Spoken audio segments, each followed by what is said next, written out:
हाँ जी, तो यार कल मेरी वन ऑन वन सेशन में एक पर्सन के साथ डिस्कशन हो रही थी, तो उसने एक बहुत ही इंटरेस्टिंग सा मेरे से क्वेश्चन पूछा। उसने बोला कि भाई मैं as an international student Canada आया था, मेरी पढ़ाई कंप्लीट हो चुकी है, मेरे को मेरा पोस्ट ग्रेजुएट वर्क परमिट भी मिल चुका है और उसके ऊपर से मेरे को मेरे ही फील्ड में एक डिसेंट सी जॉब मिल गई और मेरा जो एनुअल पैकेज है वो है $60,000। लेकिन उसका क्वेश्चन ये था कि अगर आज की डेट में 2024 में मैं 25 साल का हूँ, तो 3 सालों के बाद जब मैं 28 साल का हो जाऊँगा 2027 में, तब मैं कनाडा के अंदर अपना पहला डिसेंट सा एक घर कैसे खरीद सकता हूँ, क्या रोड मैप होना चाहिए, क्या फ्रेमवर्क मेरे को फॉलो करना चाहिए, किस तरीके से मैं अपनी डाउन पेमेंट इकट्ठी कर सकता हूँ, कितनी मेरे को मॉर्गेज मिलेगी, ऊपर से जो कनेडियन गवर्नमेंट है वो क्या क्या रिसोर्सेज वगैरह प्रोवाइड करती है। तो उस कॉल में उसको मैंने सारी की सारी चीज़ें एक्सप्लेन कर दी थी अपने और मेरे काफ़ी सारे फ्रेंड्स के एक्सपीरियंस से। लेकिन मुझे लगा कि आप में से काफ़ी सारे लोगों का सिमिलर सा क्वेश्चन हो सकता है कि भाई मेरी $80,000 सैलरी है, फिर 70,000 या फिर 60,000 या फिर $50,000 सैलरी है, तो कैसे घर खरीदा जा सकता है, या फिर मैं अभी अभी कनाडा आया हूँ या फिर मैं ग्रेजुएट होने वाला हूँ, तो थोड़ा बहुत प्लानिंग का हिसाब किताब बताओ। तो आज की इस वीडियो में ये सारी चीज़ें आप लोगों के साथ शेयर करूंगा। So without wasting any more time ये सारी बातें करते हैं, let's get started with this video. लेकिन यार वीडियो स्टार्ट करने से पहले मैं आप लोगों को एक चीज़ बताना चाहता हूँ कि मैं कोई फाइनेंशियल प्लानर नहीं हूँ, ना ही मैं रियल एस्टेट इंडस्ट्री में काम करता हूँ। जो भी चीज़ें इस वीडियो में मैं आप लोगों के साथ शेयर करूँगा वो मेरा पर्सनल और काफ़ी सारे फ्रेंड्स का एक्सपीरियंस है। तो जब भी आपको कोई फाइनेंशियल प्लानिंग करनी है या फिर कोई रियल एस्टेट खरीदना है, तो always go to a professional. ऐसे यूट्यूब पे कोई कुछ भी बोल रहा है उस पर ब्लाइंडली ट्रस्ट करने की ज़रूरत नहीं है। अब वीडियो को स्टार्ट करते हैं। अब यार कोई भी प्लानिंग स्टार्ट करने से पहले हमें ये पता होना चाहिए कि हमारे अकाउंट में हर महीने कितनी सैलरी आने वाली है। अब ये तो आपको पता होगा कि कनाडा के अंदर जो सैलरी है ना, वो टैक्सेस वगैरह कटने के बाद आती है। तो अगर आपका एनुअल पैकेज $60,000 है, तो उस केस में हर महीने आपके अकाउंट में कितने डॉलर्स आएंगे वो पता करने के लिए आपको सिंपली क्या करना है, आपको google.com पे जाना और वहाँ पे सर्च करना है वेल्थ सिंपल टैक्स कैलकुलेटर। जैसे ही आप ये सर्च करोगे तो जो पहला लिंक आता है वेल्थ सिंपल वालों का, उस पर क्लिक करना है। तो जैसे ही क्लिक करोगे तो ये पेज खुल जाएगा। यहाँ पे सबसे पहले आपको अपनी प्रोविंस सिलेक्ट करनी है। अब मेरे केस में ये है ओंटारियो, आपके केस में कुछ और हो सकती है, तो अपने हिसाब से आप चूज़ कर सकते हो। तो मैं सिलेक्ट करता हूँ ओंटारियो। तो यहाँ पे अब हमें डालनी है अपनी एम्प्लॉयमेंट इनकम बिफोर टैक्सेस, जो आपका एनुअल पैकेज है। तो इस एग्जाम्पल में वो है $60,000। तो यहाँ पे वो दिखा देता है हमारी आफ्टर टैक्स इनकम, जो कि यहाँ पे है $46,202। ये पूरे साल की इनकम है। तो इसको अगर हम 12 से डिवाइड कर दें तो हमारी मंथली इनकम आ जाती है आफ्टर टैक्सेस $3,850। अब अपनी थोड़ी बहुत प्लानिंग स्टार्ट करते हैं, ठीक है। तो सबसे पहला स्टेप क्या है कि आपको अपने 3 अकाउंट खुलवाने हैं। एक है RRSP, registered retirement savings plan. दूसरा आपका अकाउंट होने वाला है FHSA, जिसका मतलब होता है फर्स्ट होम सेविंग्स अकाउंट। और तीसरा आपका अकाउंट होगा नॉर्मल सेविंग्स अकाउंट, जिसके अंदर हम नॉर्मली सेविंग्स करते हैं, थोड़ी बहुत इंटरेस्ट वगैरह मिल जाता है 3% 4%। तो वो अभी हम वीडियो में कैलकुलेशन सिंपल बनाने के लिए काउंट नहीं करेंगे, हम बेयर मिनिमम चीज़ें लेके चलेंगे। अब RRSP का हिसाब किताब ये होता है कि आप अपने RRSP अकाउंट के अंदर अपनी सैलरी का, मतलब जो टैक्सेस से पहले आपकी सैलरी है, जो कि इस केस में $60,000 है, उसका 18% मैक्सिमम आप अपने RRSP अकाउंट में डाल सकते हो। तो इस केस में अगर हम $60,000 का 18% निकालें तो वो हो जाता है $10,800, और उसको अगर हम 12 से डिवाइड कर दें तो वो आ जाता है $900। तो इसका मतलब ये है कि जो आपकी इनकम है $3,850 महीने की, उसमें से $900 निकाल के आपको अपने RRSP अकाउंट में डालने हैं। FHSA का सीन ये होता है कि उसकी मैक्सिमम लिमिट 1 साल की होती है $8,000। तो $8,000 को अगर हम 12 से डिवाइड कर दें तो वो आ जाता है $666। तो कैलकुलेशन सिंपल करने के लिए हम $650 लेके चलते हैं, $16 की मान लेते हैं, आपने कॉफ़ी शॉफ़ी पी ली। तो हर महीने जो आपकी इनकम आती है $3,850,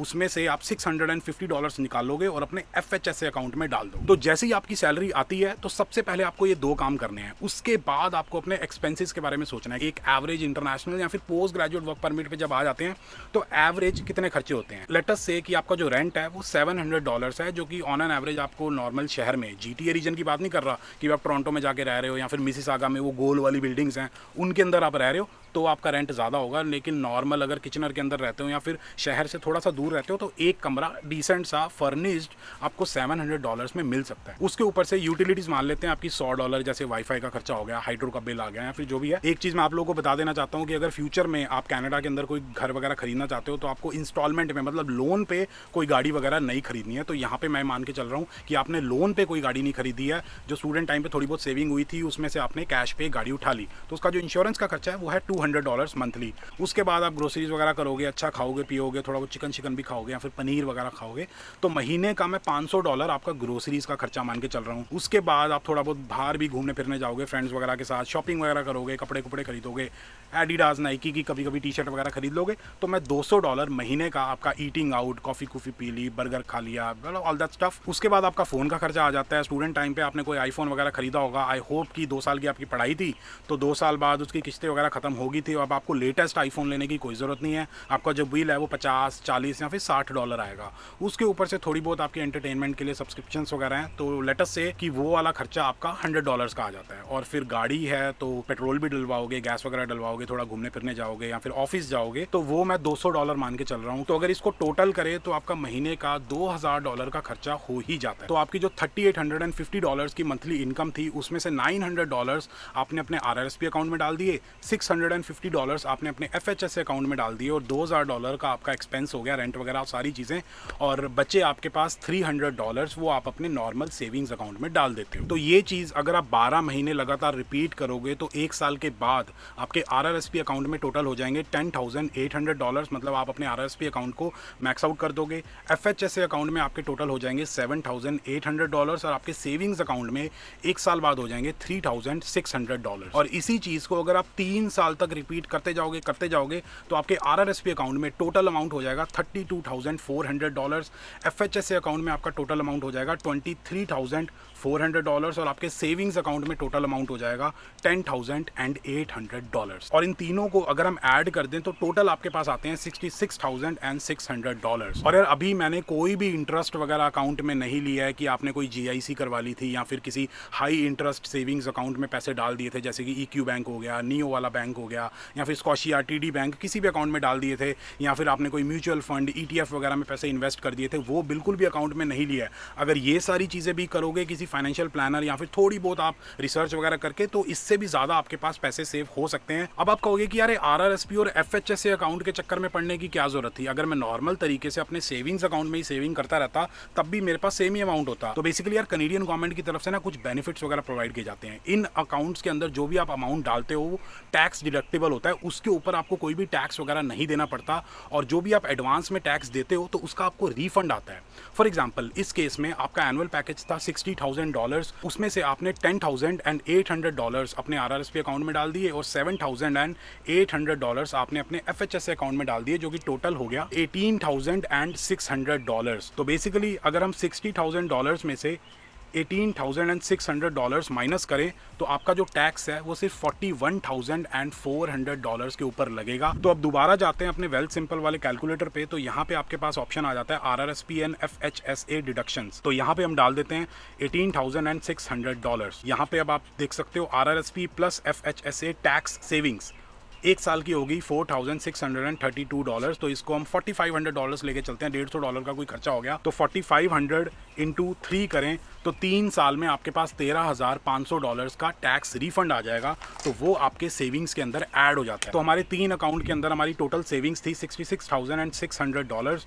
उसमें अगर हम $13,500 ऐड कर दें जो कि हमारा टैक्स रिफंड आया, तो टोटल हमारे पास सेविंग हो जाएगी $80,100 की। $100 की और कॉफ़ी पी लेते हैं, थोड़ा बहुत इंजॉय कर लेते हैं। आपने कोई शर्ट वगैरह खरीद ली H&M से, बहुत पसंद आ गई थी, 2 शर्टें खरीद ली, तो अब आपके पास 3 सालों के बाद सेविंग होगी $80,000, जिससे आप मोस्ट प्रोबेबली कनाडा के अंदर एक घर ले भी सकते हो, नहीं भी ले सकते हो। किस टाइप का घर मिलेगा वो वीडियो में आगे बात करें। तो ये जो भी सेविंग्स वगैरह हमने की हैं, जो भी कैलकुलेशन की है, ये आइडियल केस सिनेरियो को मद्देनजर रखते हुए की है। लेकिन लाइफ जो होती है ना वो पेपर पे नहीं चलती है, मतलब जैसा हम प्लान करते हैं वैसा नहीं होता है। लाइफ हमारी एक्सेल शीट नहीं होती है। आपके पापा ने आपको किस दिन फ़ोन किया, उन्होंने बोला कि मेरे को घर के अंदर कोई रिपेयर कराना है, ₹1,00,000 लगेगा, तो सीधे आपके $2,000 के आसपास निकल जाएंगे।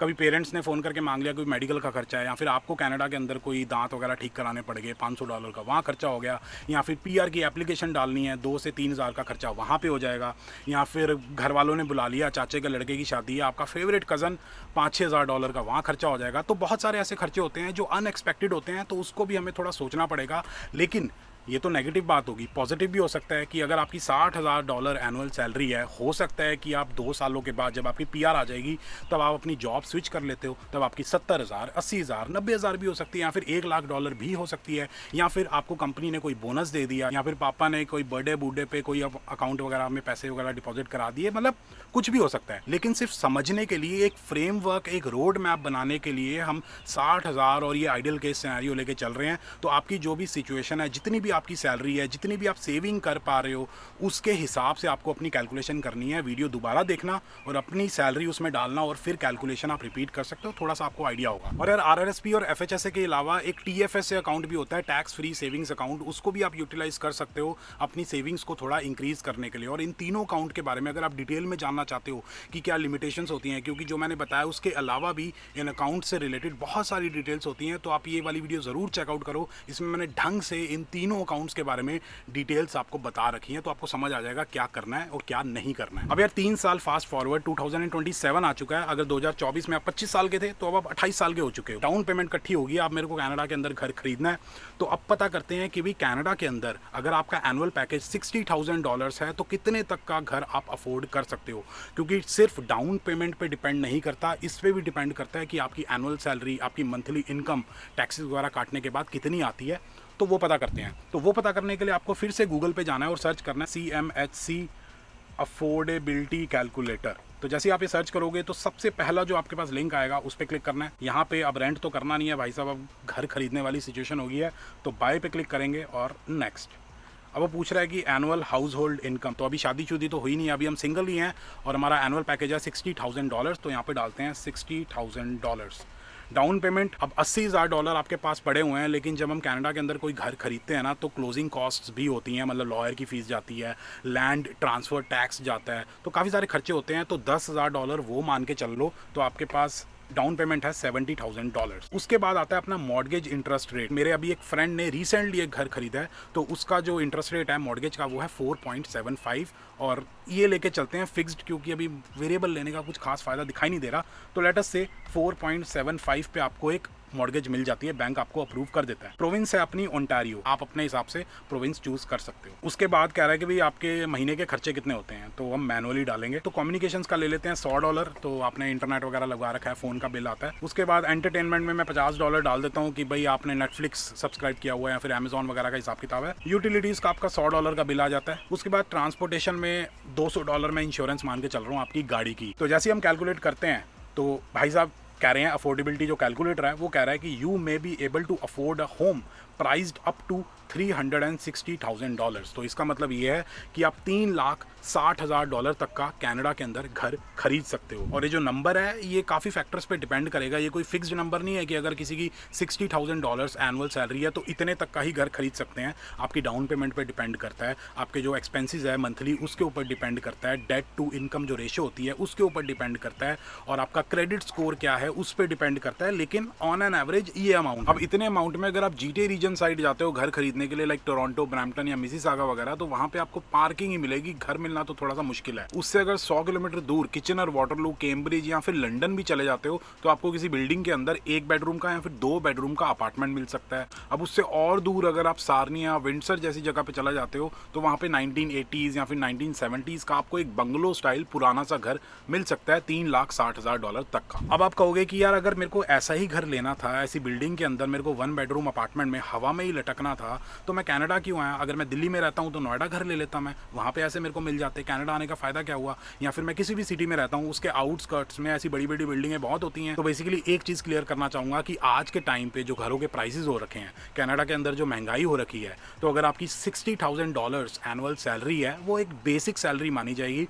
तो बेसिक सैलरी में आपको बेसिक सा ही घर मिलेगा। लेकिन एक और चीज़ ये बताना चाहता हूँ कि कनाडा के अंदर आपका जो पहला घर होगा वो फाइनल घर नहीं होगा, वो एक स्टेपिंग स्टोन होगा। आप मार्केट के अंदर एंटर कर रहे हो, उसको बेच के या फिर उसमें से इक्विटी निकाल के या फिर उसको रेंटल प्रॉपर्टी बना के, मतलब बहुत सारे ऑप्शंस होते हैं। आप प्रोफेशनल्स के साथ ये सारी चीज़ें डिस्कस कर सकते हो। तो फिर आप अपने दूसरा, तीसरा, चौथा घर खरीदोगे जो कि प्रॉबली आपका ड्रीम होम होगा। तो इस तरीके से पूरा प्रोसेस चलता है। या फिर आपका कोई बहुत ही बढ़िया सा फ्रेंड है जिसके ऊपर आप बहुत ज़्यादा ट्रस्ट करते हो, उसकी भी जॉब लगी हुई है, सिमिलर सी सैलरी है, उसने भी डाउन पेमेंट वगैरह सेव कर रखी है 70-80 हज़ार डॉलर, तो आप लोग मिल के अब एक घर खरीद सकते हो। तो जो आपकी अफोर्डेबिलिटी है वो डबल हो जाएगी, तो एक ढंग का घर खरीद पाओगे, दोनों साथ में रह लेना, बाकी लोगों को रेंट रूंट पे रख लेना, पता नहीं जो भी हाउस हैकिंग वगैरह हो सकती है वो सब कर सकते हो, या फिर शादी कर लो। घर लेने के लिए शादी मत करना, लेकिन अगर आपके जो स्पाउस हैं वो भी वर्किंग होंगे, अच्छा खासा पैसा कमा रहे होंगे, मतलब आपकी जितनी सैलरी होगी, तो फिर भी आपका जो अफोर्डेबिलिटी है वो डबल हो जाएगी और एक ढंग का घर खरीद पाओगे। साथ के साथ अगर आप ओंटारियो के नॉर्थ में जाने के लिए रेडी हो, लाइक सूसेंट मैरी, सडबरी या फिर थंडर बे तक जाने के लिए रेडी हो, तो वहाँ पे आपको और सस्ते घर मिल जाएंगे, मतलब इतने अमाउंट में मे भी आपको एक डिसेंट सा डिटैच घर या फिर सेमी डिटैच घर मिल जाए। और अगर आप ओंटारियो से बाहर चले जाते हो, like Alberta, Manitoba, British Columbia तो नहीं, वो तो ओंटारियो से भी महंगा है, लेकिन नोवा स्कॉशिया वगैरह चले जाते हो, तो वहाँ पे $3.5 लाख में या फिर $4 लाख में आपको एक बहुत ही बढ़िया तो नहीं कहूँगा, एक अच्छा खासा घर मिल जाएगा, डिटैच या फिर सेमी डिटैच। एडमंटन के अंदर तो भाई साहब बहुत ही सस्ते घर हैं, लेकिन भाई साहब घर खरीदने के लिए आपको कनाडा के अंदर पीआर तो लेनी पड़ेगी, मतलब ओंटारियो के अंदर तो पीआर लेनी पड़ेगी, क्योंकि पीआर के बिना घर तो मिल जाएगा ओंटारियो में, लेकिन टैक्सेस बहुत सारे देने पड़ते हैं, तो ज़्यादातर जनता पीआर लेने के बाद ही लेती है। अल्बर्टा या फिर मैनीटोबा का अलग हिसाब किताब होता है, जहाँ पे थोड़े सस्ते घर होते हैं। तो कनाडा के अंदर मैंने अपनी पीआर कैसे ली थी, क्या टाइमलाइन थी, क्या प्रोसेस था, क्या डॉक्यूमेंटेशन वगैरह थी, वो सब जानना चाहते हो तो ये लेफ्ट और राइट दोनों वीडियोस चेकआउट करो। बाकी अगर आप लोगों को वीडियो पसंद आई तो please like, share and subscribe, and as always stay healthy and keep hustling.